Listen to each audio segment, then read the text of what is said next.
Isinusulong ng Meralco ang paghihigpit sa mga rooftop solar installation na posible mo nang magdulot ng sunog kung hindi maayos na magawa. Kahit naman ng isang grupo, karapatan ng consumer ang maghanap ng alternatibo ngayong mahal ang kuryente. Nakatutok si Mariz Umali.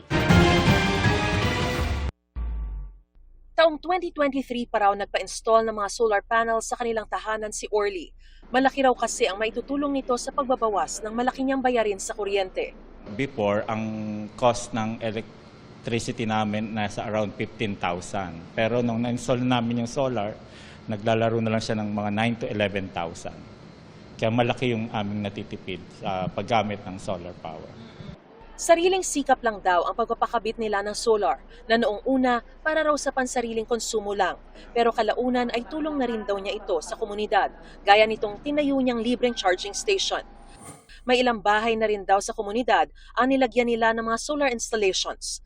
Kaya hindi siya sang-ayon sa panawagan ng Meralco na magkaroon ng mas mahigpit na regulasyon at technical standards para sa mga rooftop solar installations. Karapatan ng consumer na pumili kung anong klase ng sources of energy ang gusto niyang gawin.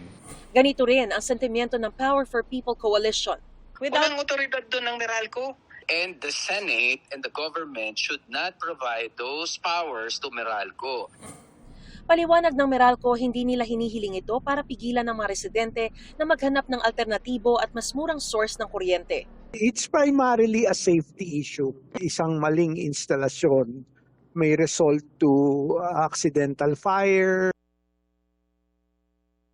Ayon kay Zaldariaga, may mga naiulat ng insidente ng sunog at di ligtas na installation dahil hindi sumunod sa tamang safety standards. Dagdag pa niya, karamihan sa mga tinutukoy na guerrilla installations ay walang mga kaukulang permit at safety inspections mula sa mga lokal na pamahalaan.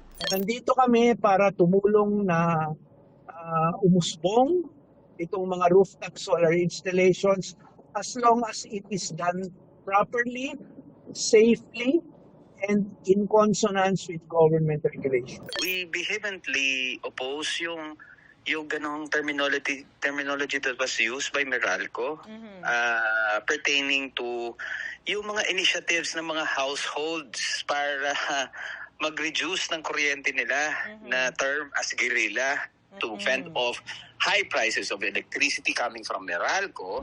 Sa kasalukuyan ay saklaw ng lokal na pamahalaan at mga existing building at electrical codes ang usaping pangkaligtasan, bukod pa sa regular na monitoring para sa fire safety ng Bureau of Fire Protection.